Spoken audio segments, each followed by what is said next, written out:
Welcome students, अपने कल वाले टॉपिक को अपन कंटिन्यू करते हैं। तो जो गाउस लॉ के एप्लीकेशन से आपके कंप्लीट हो गए थे, इस चैप्टर में आप एक लास्ट पॉइंट बचा है, साबुन का बुलबुला।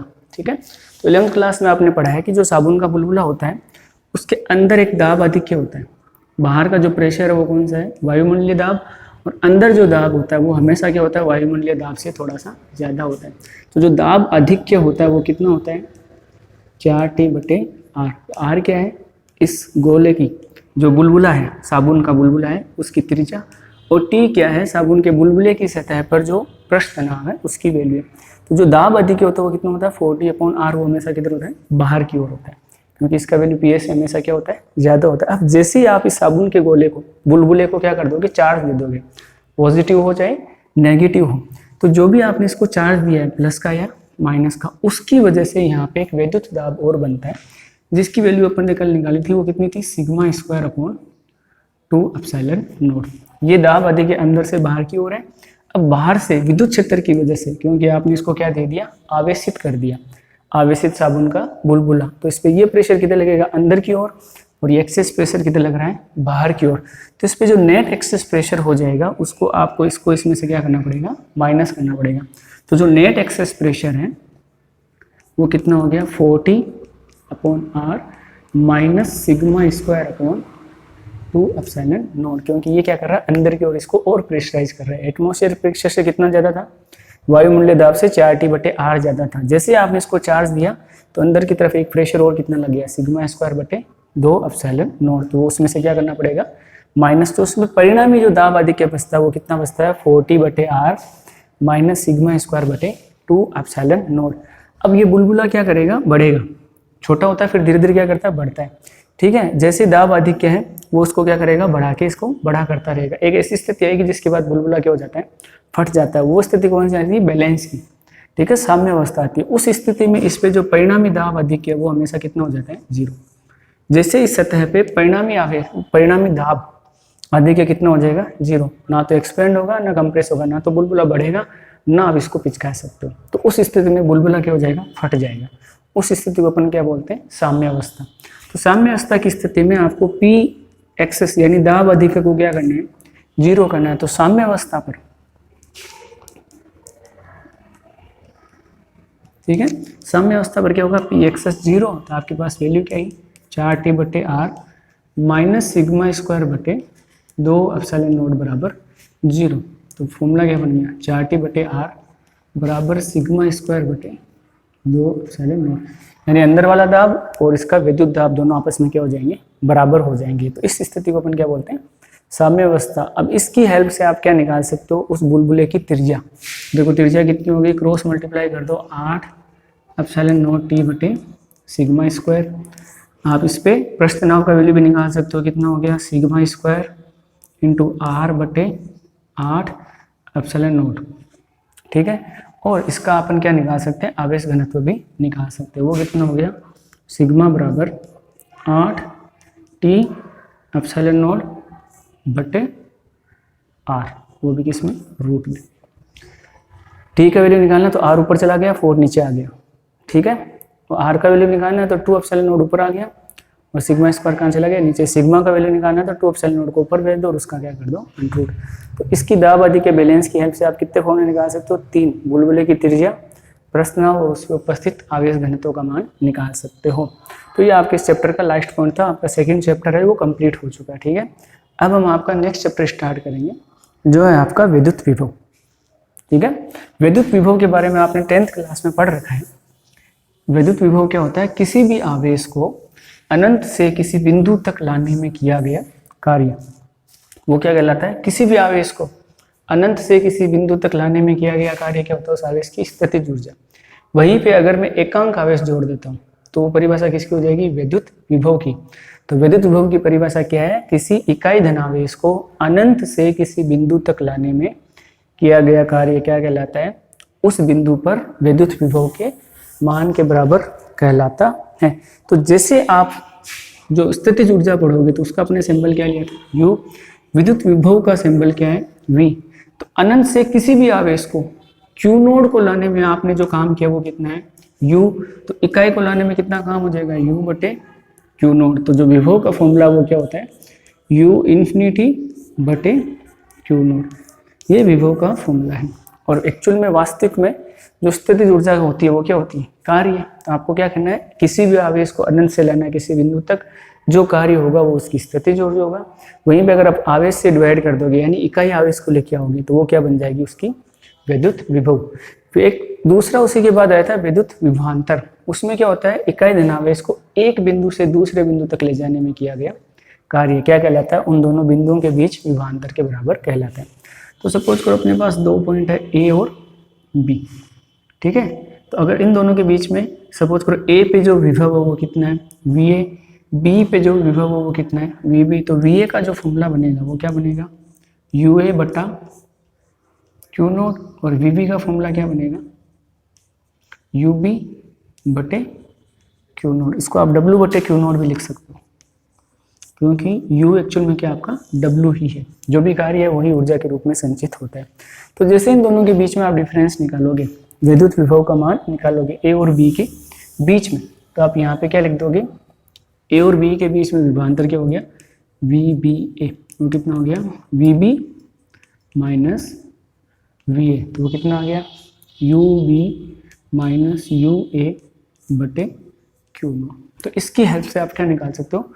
विद्युत विभवांतर किन्हीं भी दो बिंदुओं के बीच में। अब विभव और विभवांतर दोनों का मात्रक क्या होता है? सेम, क्योंकि यहाँ पे क्या आ रहा है? अंतर। तो मात्रक देखो क्या गया? ऊपर कार्य और नीचे क्या है? आवेश। तो कार्य का मात्रक जूल, आवेश का मात्रक कूलाम। तो इसका जो एमकेएस मात्रक है विभव का वो कितना है? जूल पर कूलाम। और ऐसा ही मात्रक इसका क्या होता है? वोल्ट।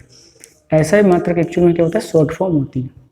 इतना बड़ा जो भी मात्रक है एमकेएस सीजीएस जो आपने पढ़ाई 11th क्लास में, उसकी जो शॉर्ट फॉर्म होती है शॉर्ट फॉर्म को अपन क्या बोलते हैं? ऐसा ही मात्रक, इंटरनेशनल स्टैंडर्ड या प्रचलित मात्रक भी बोल सकते हैं। तो विभवांतर का प्रचलित मात्रक क्या है? वोल्ट, ठीक है। तो ये बेसिकली विभव और विभवांतर की क्या थी? परिभाषा थी, ठीक है। अब देखो, जहाँ पे अपन किसी आवेश को लेके आ रहे हैं, कुछ ना कुछ कार्य हो रहा है, इसका मतलब वहाँ पे पहले से कोई ना कोई विद्युत क्षेत्र उपस्थित होगा ही होगा। अगर विद्युत क्षेत्र वहाँ पे उपस्थित है तो उसकी वजह से अपन जो भी कार्य करेंगे वो किसमें स्टोर हो जाएगा? आपके विभव के रूप में स्टोर हो जाएगा। तो जो भी है वहाँ पे एक विभव और एक विद्युत क्षेत्र दोनों मौजूद है। तो जहाँ पे आप विभव की गणना करोगे तो वहाँ पे विद्युत क्षेत्र का कोई ना कोई रोल जरूर रहेगा। तो विभव और विद्युत क्षेत्र में एक संबंध होता है, उसको आपको ध्यान में रखना है, ठीक। तो सपोज करो अपन किसी भी ए पॉइंट पे विभव का मान निकालते, वो कितना है आपके पास? V A. यहाँ पे अगर विद्युत क्षेत्र का मान ई है, विद्युत क्षेत्र का मान कितना है? ई। तो इसकी वजह से वहाँ पे एक बल लगेगा, वो कितना लगेगा? एफ। तो आप जो भी किसी आवेश को लाओगे, अगर यहाँ पे सपोज करो कोई विद्युत क्षेत्र नहीं होता, इस बोर्ड पे पहले से कोई विद्युत क्षेत्र नहीं है, तो इस लाने वाले आवेश पे कोई बल नहीं लगेगा। जब बल नहीं लगेगा तो आपका कार्य कितना हो जाएगा? जीरो। तो विद्युत क्षेत्र की अनुपस्थिति में विभव का मान कितना होता है? जीरो होता है। जैसे वहाँ पे विद्युत क्षेत्र की उपस्थिति है, आप आवेश को लाओगे तो आपको इस विद्युत क्षेत्र के विरुद्ध या इस विद्युत क्षेत्र के कारण कुछ ना कुछ कार्य करना पड़ेगा। वही कार्य किसमें स्टोर होगा? विद्युत विभव में। तो जहाँ पे भी आप विभव की गणना करोगे उसमें ई का और एफ का कोई ना कोई रोल जरूर रहेगा, ठीक है। तो सपोज करो अपन ए और बी के बीच में एक आवेश को ए और दो पॉइंट ले लेते हैं ए बी, ठीक है। ये पॉइंट हो गया अपना ए और ये पॉइंट हो गया अपना बी। इन दोनों के बीच में अपन आवेश को क्या करते हैं? गति करवाते हैं ए से बी की ओर, ठीक है। तो इन दोनों के बीच में अपना विभवांतर क्या हो जाएगा? V B minus V A. उसका आपको क्या करना है? मान निकालना है। वो एक्चुअल में क्या है? डब्ल्यू बटे क्यू नोट, डब्ल्यू बटे क्यू नोट। तो क्यू नोट को आपको कहाँ लाना है? बी से ए के बीच में लेके आना है। तो सपोज कर अगर उस पर जो एफ लग रहा है वो कितना लगेगा? ई इंटू क्यू नोट। अगर इन दोनों के बीच की दूरी अगर अपन क्या ले लेते हैं? डी एल, या फिर डी आर कैसे भी ले सकते हैं। बीच की दूरी अपन ने कितना ले ली? D R. तो एफ कितना लगा? E into Q note. तो जो कार्य होगा वो दूरी अपन ने कितना स्थापित किया है? डी आर तक। तो जो आपको कार्य होगा वो क्या होगा? F into D are. देखो डब्ल्यू का वैल्यू कितना हो गया? ई into Q note into D are. E into Q note into D are. यहाँ पे अपन डॉट यूज करते हैं, तो यहाँ पे अपन क्या यूज करेंगे? डॉट। तो जो आपका कार्य है वो कितना आ गया? ई into D R dot D R. Dot को ओपन करोगे, डॉट को क्या करोगे? ओपन करोगे तो देखो डब्ल्यू क्या हो गया? Q naught E into D are into cos theta, ठीक है। तो यहाँ पे थीटा की वैल्यू क्या होती है? जीरो। तो डब्ल्यू का वैल्यू क्या आ गया? Q naught E into D R. तो अपन इसकी वैल्यू यहाँ पे पुट कर देंगे, तो V B minus V A कितना आ गया? Q naught E into D R बटे क्यू नोट। क्यू नोट से क्यू नोट क्या हो गया, कैंसिल। तो ई डी आर की हेल्प से आप क्या निकाल सकते हो, किसी भी बिंदु का विभव या दो बिंदुओं के बीच का विभवांतर निकाल सकते हो।